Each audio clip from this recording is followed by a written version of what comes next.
Hola, bueno, buenas tardes, buenos días, buenas noches, lo que correspondan donde estén. Vamos a continuar con el capítulo 2 del libro Misterios Desvelados y este capítulo se llama El desierto de Sahara. En lugar de salir del cuerpo, como en tu reciente experiencia, hoy usaremos la conciencia proyectada, expresó, mientras colocaba el pulgar de su mano derecha entre mis ojos y el resto de sus dedos sobre mi cabeza. Un sentimiento como una poderosa corriente eléctrica pasó por todo mi cuerpo. Retirando su mano, continuó. Deseo que fijes firmemente en tu cerebro y que recuerdes con frecuencia como meditación el hecho que las leyes que te explico y te enseño son para llevarte a una condición de maestría consciente sobre todas las fuerzas y cosas sobre la tierra. Esto significa que no importa qué se experimente, siempre, a cada instante, tienes el control completo, consciente de tu propia mente y cuerpo, y puedes usar tu propio libre albedrío en todo momento. En este estado de conciencia proyectada, tú eres completamente consciente y tienes total maestría sobre todas las facultades a cada instante. No hay nada acerca de cualquier cosa respecto de esta instrucción y de su uso, que sea de trance o de condición hipnótica en ningún momento, pues tanto en el trance como en la hipnosis, la voluntad consciente del individuo que la experimenta no funciona, lo que es una actividad muy peligrosa y dañina para cualquiera que permita que ellas ocurran en su mente y en su cuerpo. No hay maestría consciente o soberanía en las prácticas de trance o hipnosis y son muy destructivas y peligrosas para el crecimiento del alma de quien permite dichas prácticas. Por favor, comprende cabalmente que el control consciente, la maestría y el uso de las fuerzas y cosas sobre esta tierra en todo momento han de estar bajo la dirección de tu Dios interno o sí divino, por medio de la perfecta cooperación y obediencia de todas tus facultades externas, tanto de la mente como del cuerpo, a esa conducción interior. No existe maestría sin esto, y aquellos que son conocidos como maestros ascensionados nunca imponen ninguna actividad sobre la prerrogativa dada por Dios del libre albedrío del individuo. Un estudiante puede recibir la experiencia de la proyección si un maestro ascensionado elige expandir su conciencia temporalmente, de modo que experimente cosas que suceden en dos o más lugares al mismo tiempo. En tal condición, las facultades del estudiante están completamente bajo el control y la dirección de su propio libre albedrío, en todo momento. Está totalmente consciente y activo donde sea que su cuerpo esté, y también en el lugar donde el maestro ascensionado elija dirigir su atención para la instrucción. La razón por la cual un maestro ascensionado eleva temporalmente la conciencia del estudiante es para mostrarle cómo puede él hacer lo mismo para sí, por medio de su propio esfuerzo, conscientemente y a voluntad. La proyección de conciencia es solo el incremento de la tasa vibratoria de la estructura atómica, tanto en la mente como en el cuerpo del estudiante. Esto se hace mediante la radiación de un maestro ascensionado y es una actividad de luz que aumenta la tasa vibratoria hasta la tónica que él establece para la experiencia. En la tasa más alta, uno usa sus facultades de la visión y de la audición exactamente como lo hace en la vida diaria, excepto que ellas son expandidas hasta la siguiente octava o zona sobre lo humano. Tal uso de nuestros sentidos es el mismo que nosotros experimentamos a cada momento del estado de vigilia, porque podemos estar conscientes de lo que está cerca y de lo que está lejos exactamente al mismo tiempo. La expansión o contracción de nuestra conciencia depende por completo de lo que el individuo desee. Esto está siempre sujeto al libre albedrío y a la dirección consciente del estudiante. Uno puede, por su propia elección, ser consciente de un cierto árbol en su jardín o de todo el jardín. Usa la misma facultad de visión para observar a ambos y las usa exactamente de la misma manera. Cuando quiere ver todo el jardín, hace que su vista extienda su actividad hasta que abarque todo lo que desea. La expansión más grande incluye a la más pequeña, por lo que, como ves, debes ser consciente del control completo de todas tus facultades en ambos lugares a la vez. La actividad que se produce es en realidad una extensión del campo de fuerza en el cual actúa la visión. El uso de tu facultad de la visión en esta proyección o expansión de conciencia se logra mediante la elevación de la tasa vibratoria en el nervio óptico. Todo el proceso corresponde a lo que ocurre cuando usas lentes de larga vista o catalejo. En la experiencia común, la conciencia humana se ha acostumbrado a usar sus facultades solo dentro de ciertas zonas o campos de fuerza, y la prueba de esto es que uno puede escuchar el sonido de la voz de una persona que le habla, que está presente físicamente en la habitación, y puede oír también el teléfono que suena en alguna otra parte de la casa exactamente al mismo tiempo. Todas las facultades de la actividad externa son elásticas. Pueden ser usadas ya sea como un microscopio o como un telescopio, dependiendo por completo del deseo y de la voluntad del individuo. Si uno puede ser consciente del sonido en la habitación en la que su cuerpo físico permanece, y también ser consciente del sonido 2 o 3 habitaciones más allá, mediante el mismo proceso exactamente, en una expansión aún mayor de esta facultad, puede oír a una distancia aún mayor.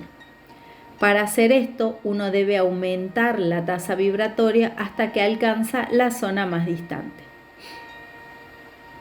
Cuando meditas sobre esta actividad del gran Dios interior, ves cómo los sentidos externos se fusionan perfecta y fácilmente con los internos, y lo que era dos se convierte en uno. Esta actividad de la conciencia puede ser aplicada a todos los otros sentidos, así como a los de la visión y de la audición. Tal proceso de elevación es natural, normal y armonioso, tan simple como sintonizar una radio a la longitud de onda deseada. Las longitudes de onda de una radio y aquellas de la visión y de la audición son parte de la misma actividad. El sonido contiene el color y el color contiene el sonido. En la experiencia diaria corriente, los seres humanos pueden oír el color y ver el sonido cuando se aquietan lo suficiente. En ciertas octavas o zonas, la vibración se registra sobre los nervios de los ojos, y el resultado es lo que llamamos visión. Otros lo registran sobre los nervios de los oídos y el resultado es lo que llamamos audición.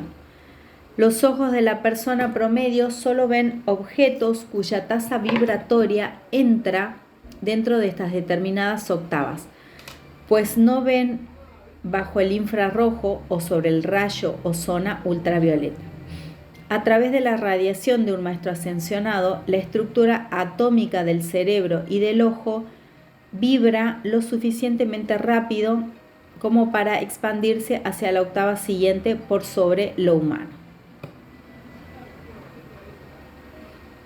Esta misma actividad puede ser expandida varias octavas más allá, sea por medio de la radiación del maestro o por el mandato interno o sí divino del individuo. De hecho, muchas personas tienen tales experiencias involuntariamente, pero rara vez comprenden lo que significan o cómo es que suceden. Esto es lo que ha ocurrido en casos en los que los individuos han tenido momentos de conciencia trascendente o han sido altamente inspirados, si bien raramente reconocen la asistencia que han recibido. La proyección de conciencia o visión no tiene nada que ver con las representaciones mentales producidas por sugestiones que existen solo en las mentes de otros seres humanos. Tales pensamientos y representaciones solo son enviadas como un rayo directamente a la mente de otra persona por quien envía la sugestión. Es la misma actividad que ocurre cuando uno refleja la imagen del sol en un espejo y luego ésta se desvía sobre la pared. La sugestión es tan distinta de la proyección de conciencia como el pensar sobre un lugar es diferente de estar físicamente en él. La proyección es viva, activa, real, como cuando tu cuerpo físico pasa por una experiencia, pues es la acción de tu sí divino interior con quien el Maestro Ascensionado es uno, el Supremo. Luego, Saint Germain y yo nos convertimos en observadores y actores de una escena muy antigua. De nuevo, yo era exteriormente consciente de pasar a través de las experiencias que se me mostraban en pensamiento, sentimiento y acción. Toda la operación era tan natural y normal como respirar, y la única sensación inusual acerca de ella era el sentimiento de una mayor libertad y un sentido de soberanía. Ambos nos quedamos muy quietos por algunos momentos. Él revivificó los registros etéricos y comenzó mi instrucción.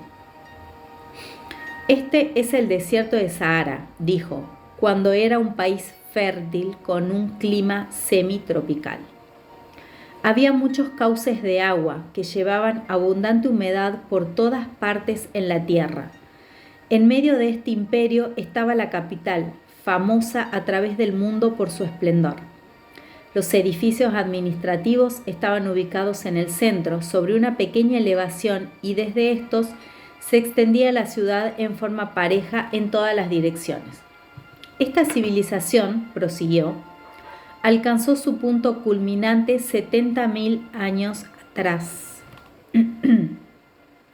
Entramos en la ciudad y sentí una actividad rítmica inusual que le daba a uno la extraña sensación de ligereza al caminar. Toda la gente se movía alrededor con gran facilidad y gracia. Pregunté a Saint Germain por la razón de esto y me respondió: esta gente recordaba su fuente y se reconocían como hijos de Dios. Voy a leer de nuevo. Esta gente recordaba su fuente y se reconocían como hijos de Dios.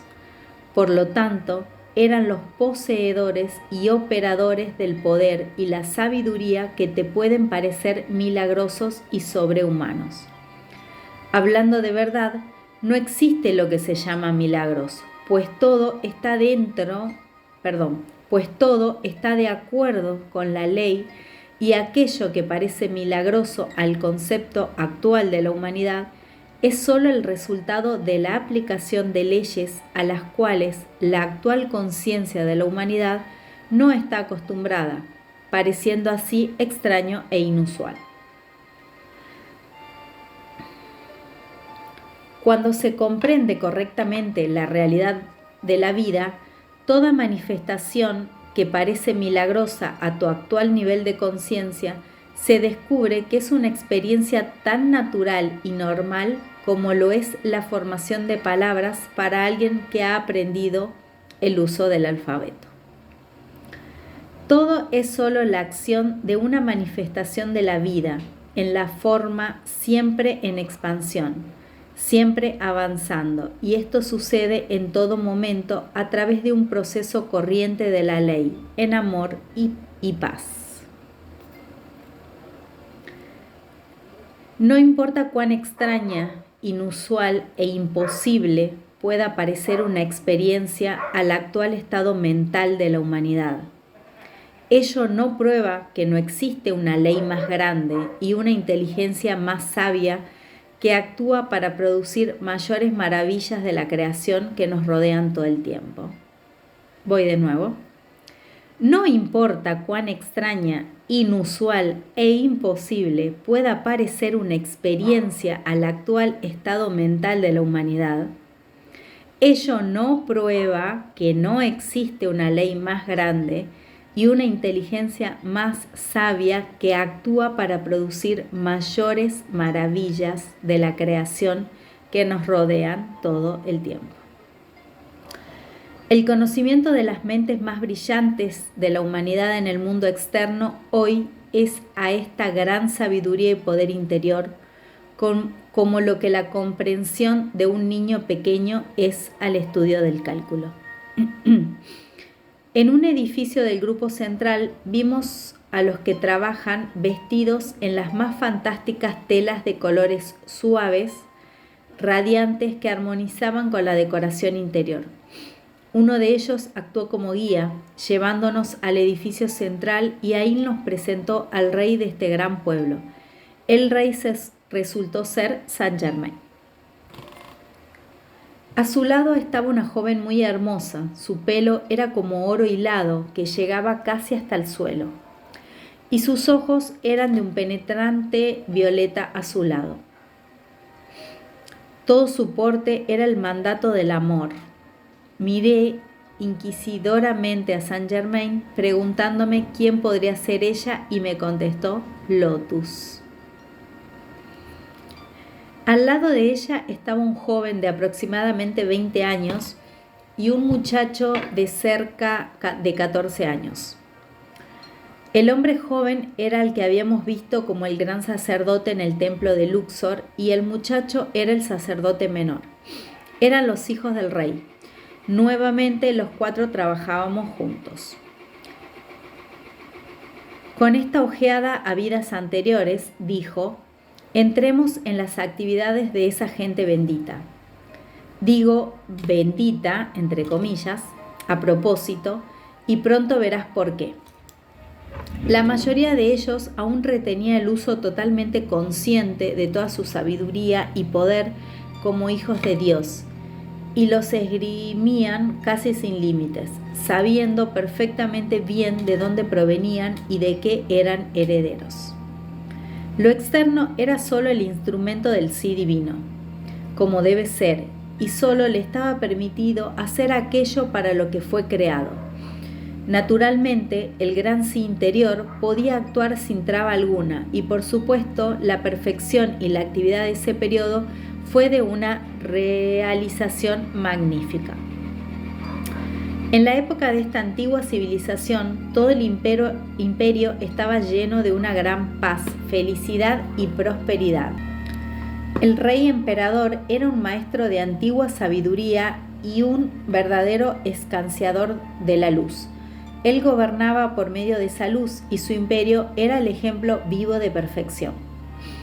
Durante cientos de años, continuó Saint Germain, se mantuvo esta perfección sin ejércitos ni armadas de ningún tipo. El control de la gente estaba a cargo de 14 maestros ascensionados de la luz, trabajando 2 de ellos en cada uno de los 7 rayos. Así formaban puntos de concentración para que se hiciera visible la poderosa actividad de Dios. Bajo estos 14 seres luminosos había 14 maestros menores, quienes formaban las cabezas de 7 departamentos que controlaban las actividades de la ciencia y la industria y el arte. Cada una de las cabezas de departamento dirigía su trabajo por medio del contacto directo y consciente con Dios en sí mismo. De este modo, toda dirección e instrucción para aquellos que estaban a su cargo provenía directo de su fuente. Así, la perfección divina fluía constantemente, sin interferencia alguna de lo humano. Esta forma de gobierno era sobresaliente, exitosa y satisfactoria desde todos los puntos de vista. Nunca ha habido algo sobre la tierra desde esa fecha que se haya acercado siquiera a tales alturas. En los antiguos registros que han llegado hasta el presente, siempre se refiere a esta civilización anterior como a la Edad de Oro, y fue así en cada actividad de la vida. En tu bien amada América, en un futuro no muy distante, vendrá un reconocimiento similar del verdadero sí interior, y su gente lo expresará en una elevada realización. América es una tierra de luz, y su luz ha de resplandecer brillante como el sol del mediodía entre los países del mundo. Fue una tierra de gran luz eras atrás, y nuevamente retomará su herencia espiritual, pues nada puede impedirlo. América es fuerte en su mente y en su cuerpo, más fuerte de lo que piensas, y esa fuerza es la que ejercerá para elevarse y liberarse de frontera a frontera de todo lo que le pesa fuertemente sobre ella en la actualidad. Ojo, estamos, América tiene un destino de gran relevancia sobre las otras naciones de la Tierra, y aquellos que han velado por ella durante siglos aún lo hacen. A través de su protección y amor, ella ha de realizar ese destino. América, nosotros, la hueste ascensionada de luz, te amamos y te protegemos. América, nosotros te amamos. Una forma similar de gobierno perfecto vendrá en un periodo posterior, cuando se hayan sacado de raíz ciertas trabas internas que cuelgan como hongos y chupan vuestra fuerza como vampiros. Bien amados de América, no se descorazonen cuando las aparentes nubes oscuras estén bajas. Cada una de ellas les mostrará su revestimiento interior de oro. Tras la nube que parece amenazar está la luz de Dios pura como el cristal, y sus mensajeros, los maestros ascensionados, de amor y perfección, que velan sobre América, el gobierno y su gente. Lo repito, América, nosotros te amamos. Una a una vienen grandes almas despiertas que se volverán claramente conscientes de su propio poder de Dios, potente, inmanente, y serán puestos en todas las posiciones oficiales de gobierno. Ellos estarán más interesados en el bienestar de América que en sus propias ambiciones personales y fortunas privadas. Así, otra edad de oro reinará sobre la tierra durante un eón. En el periodo que precedía a este que has experimentado, la masa de la gente usaba grandes naves aéreas para el transporte. Cuando el desarrollo alcanzó un punto aún más alto, apenas tenían necesidad de ellas, excepto en los distritos de la periferia. Toda la clase oficial, puesto que eran las almas más avanzadas espiritualmente de esa raza, podían ir de un lugar a otro en sus cuerpos sutiles y podían hacer todo lo que deseaban, igual como en tu reciente experiencia en Luxor. Ellos también podían transportar su cuerpo físico a voluntad, pues el uso de su poder para superar la gravedad era tan natural como la respiración lo es hoy para ti. El oro era un producto común en esa era, como en todas las edades de oro, pues su emanación natural es una energía o fuerza purificadora, equilibradora y vitalizadora. Es colocado dentro de la tierra por los señores de la creación, esos grandes seres de luz y amor que crean y dirigen mundos, sistemas de mundos y la expansión de la luz en los seres que habitan en ellos. La mente externa o el conocimiento intelectual de la humanidad tiene muy poca comprensión del verdadero propósito por el cual existe el oro sobre este planeta. Crece dentro de la tierra como una planta y a través de él se derrama constantemente una corriente de energía purificadora, vitalizadora y equilibrante sobre el mismo suelo en el que caminamos, así como también en el crecimiento de la naturaleza y en la atmósfera que respiramos. El oro es puesto en este planeta para una variedad de usos, siendo dos de sus usos más triviales y menos importantes aquellos como medio de intercambio y de ornamentación. Lejos, la mayor actividad y propósito de él dentro y sobre la tierra es la liberación de su propia inherente cualidad y energía para purificar, vitalizar y equilibrar la estructura atómica del cuerpo. El mundo científico de hoy no tiene aún el menor indicio de esta actividad. Sin embargo, tiene el mismo propósito hacia la Tierra que los radiadores en nuestras casas.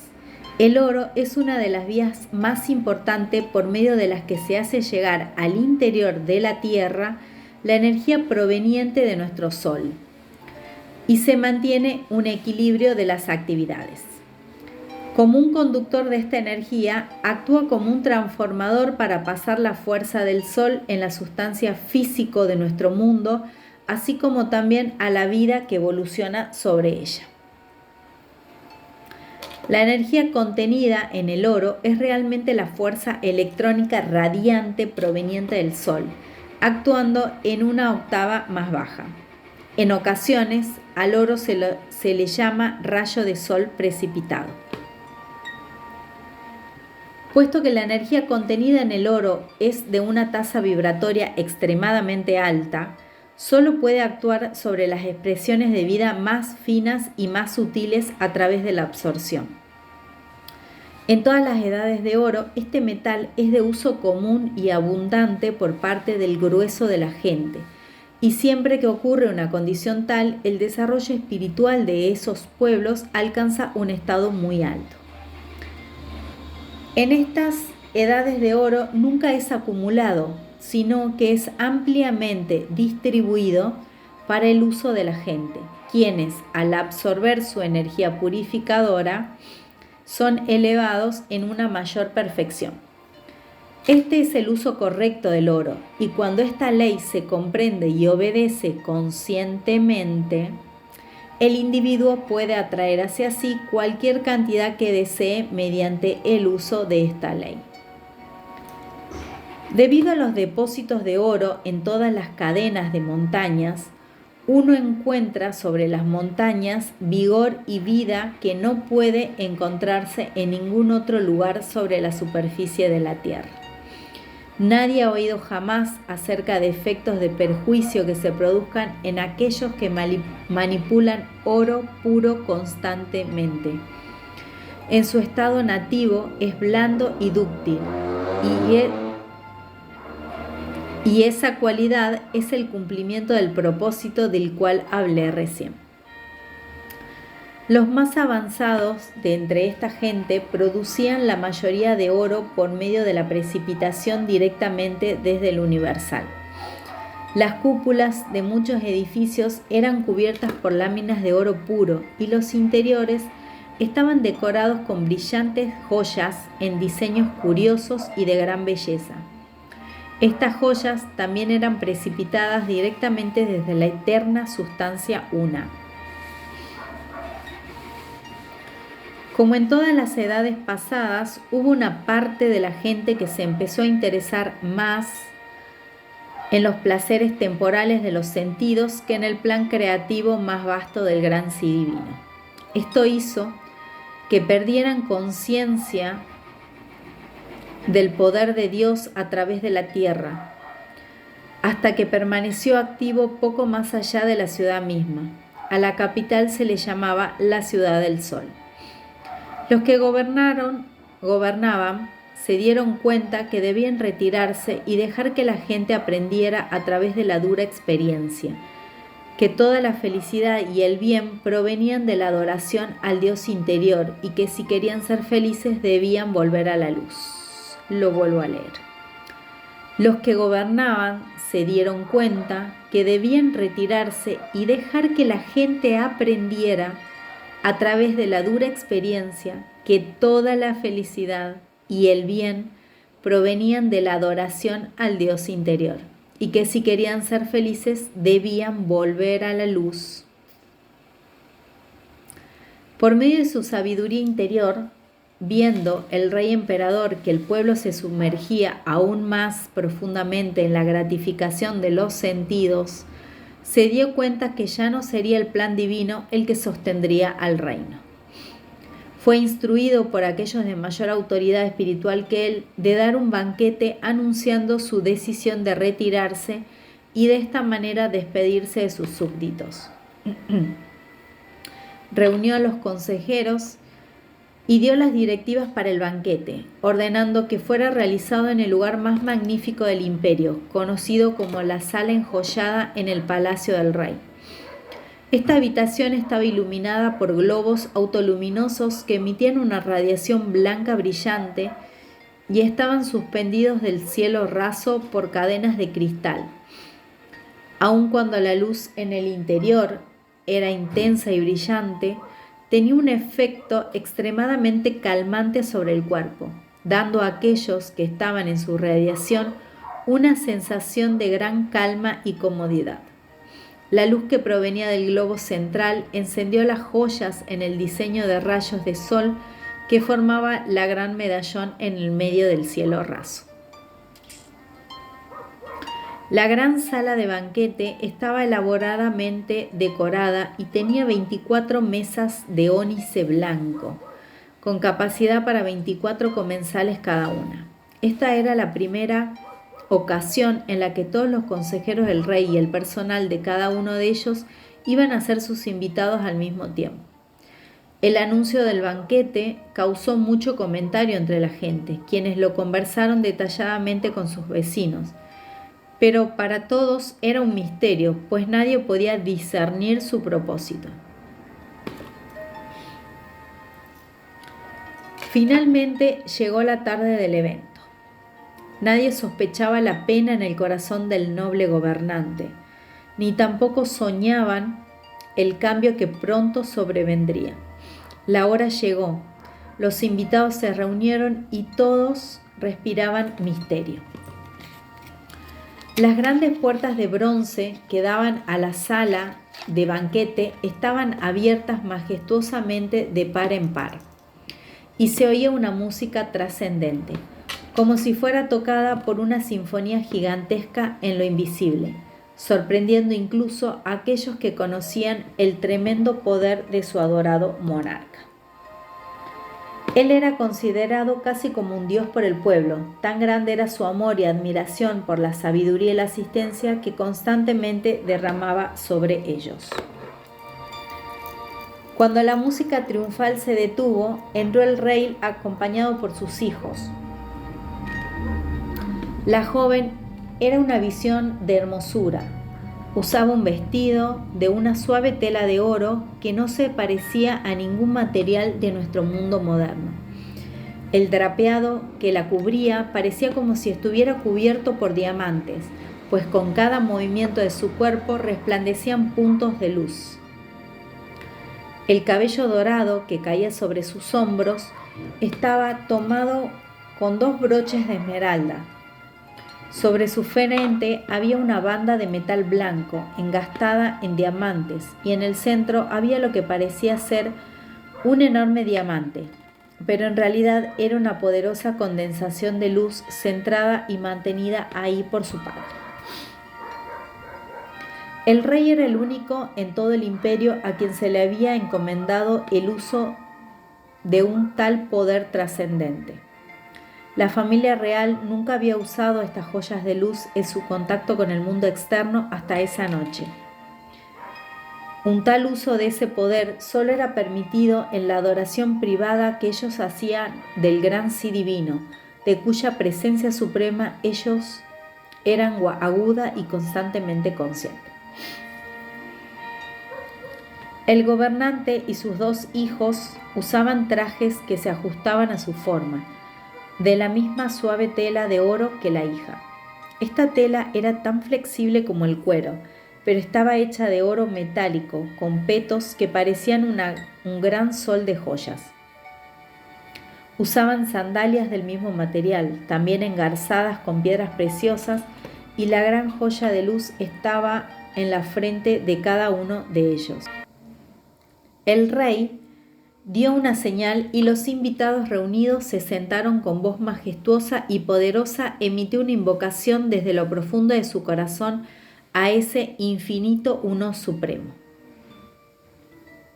Oh tú, fuente poderosa, omnipresente, tú que gobiernas el universo, la llama en cada corazón humano.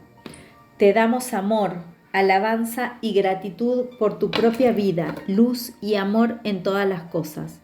Nosotros te adoramos y solo miramos hacia ti, la presencia en todas las cosas, visibles e invisibles, evolucionadas y no evolucionadas. Tú, corriente de vida fluyendo incesantemente, que por siempre te derramas a ti misma en toda creación, el sí uno en todo. Mi corazón te llama como nunca antes para despertar a este mi pueblo ante su peligro, pues por su indiferencia hacia ti se cierne sobre ellos como una respiración venenosa, produciendo el sueño del alma y extendiendo un velo ante ellos que deja fuera tu brillante presencia. Si ellos han de tener la experiencia que consume y abraza la impureza y las sombras del yo exterior, entonces sosténlos tú y llévalos finalmente hacia tu eterna perfección. Yo te llamo a ti, Creador del universo, a ti, Dios supremo, omnipotente. El rey tomó asiento y todos esperaron en silenciosa expectación. En pocos momentos, el servicio para cada invitado apareció ante él. Plato tras plato fue servido como por manos invisibles. El alimento venía en maravillosas fuentes de cristal enjollado, desapareciendo luego en cuanto el plato se había terminado, seguido de inmediato por el siguiente. Finalmente, el banquete más elaborado que el imperio había conocido llegó a su fin. Todo era silencio otra vez, como en una expectación sin respiro, anticipando un suceso muy inusual. El rey se puso de pie y permaneció unos momentos esperando calmadamente. Pronto, una copa de cristal apareció a mano derecha de cada individuo. Estaba lleno con una condensación de pura esencia electrónica, y todos quienes la bebieron, sin importar cuántos se extendieran a través de las edades, sus corrientes de vida o cuán variadas fueran sus experiencias, nunca podrían olvidar completamente al sí divino interior. Se otorgó esta protección al alma de aquellos asistentes al banquete, como una recompensa por su confianza y lealtad al Dios en ellos mismos, al rey y al imperio. Los consejeros y los que estaban presentes habían servido sincera y continuamente para el bien del imperio, y por ese servicio se les dio la protección del alma a través de los siglos. Cada uno levantó su copa y bebió por el Dios en sí mismo, por su propia llama del más alto Dios viviente. Lo que sucedía en el banquete fue emitido a todos en el imperio a través de una radio similar a lo que tenemos hoy en uso. No era más grande que un plato de mesa, pero suficientemente poderosa para recibir lo que sucedía en cualquier punto de la superficie terrestre. Después del saludo al sí divino, en cada uno, todo se volvió muy quieto. La misma atmósfera parecía perfectamente inmóvil. En pocos momentos, una maravillosa presencia se hizo lentamente visible frente al rey. Esa presencia era un maestro cósmico proveniente del gran silencio. Un murmullo de admiración y sorpresa pasó a través de los asistentes ante su aparición, pues reconocían con asombro a uno de aquellos de quien habían oído durante siglos, aun cuando nadie había visto jamás su presencia visible. Elevando su mano derecha, se dirigió a los presentes y a todos los que habitaban en el imperio. Oh hijos de la tierra, les traigo una advertencia de mucha importancia en un tiempo de gran crisis. Despierten, que la trampa de los sentidos los está absorbiendo. Despierten de su letargo antes de que sea demasiado tarde.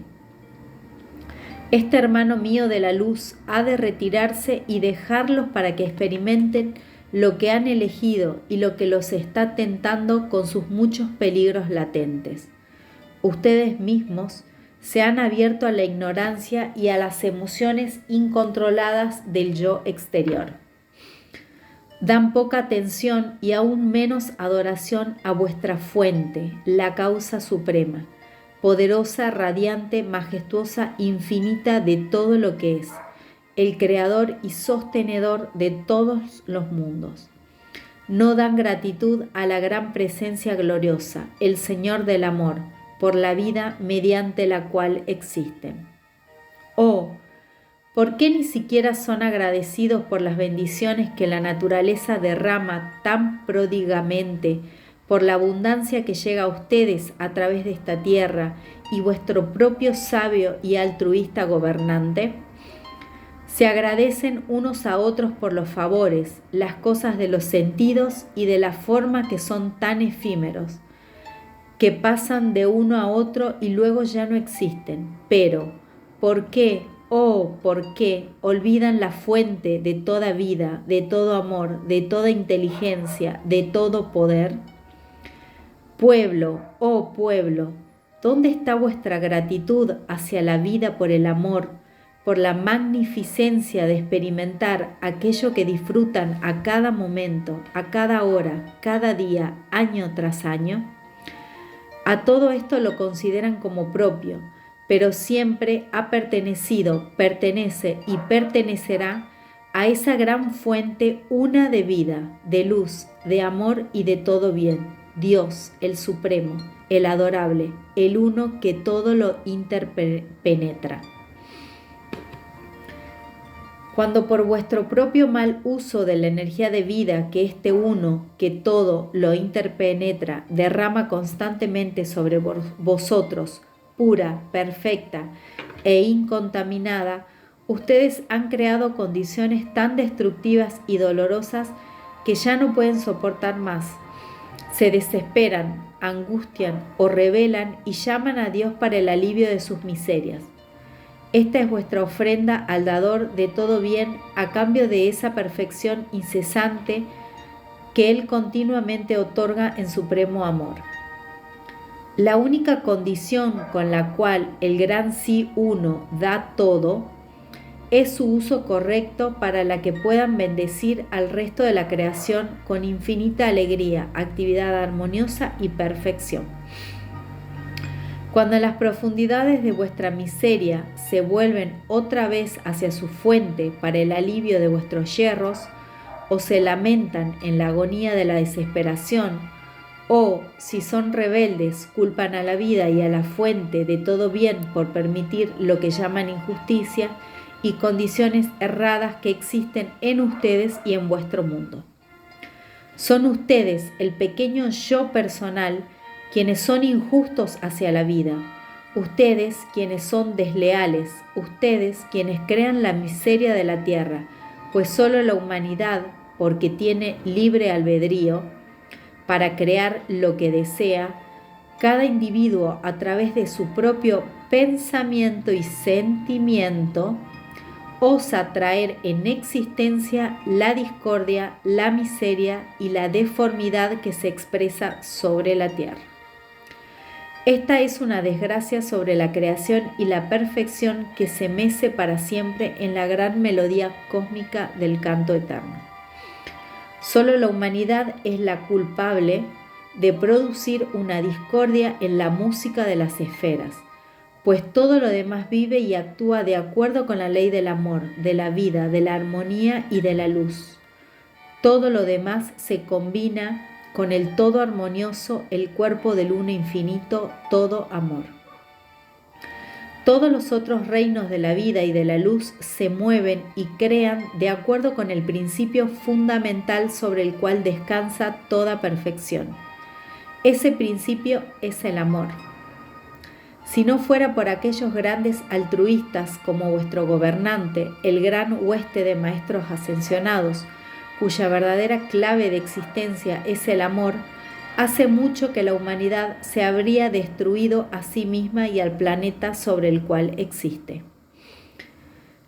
Las actividades trascendentes y magníficas de amor y de luz son las condiciones naturales en las que Dios creó y esperó que sus hijos humanos se manifestaran obedeciendo a su mandato de amar.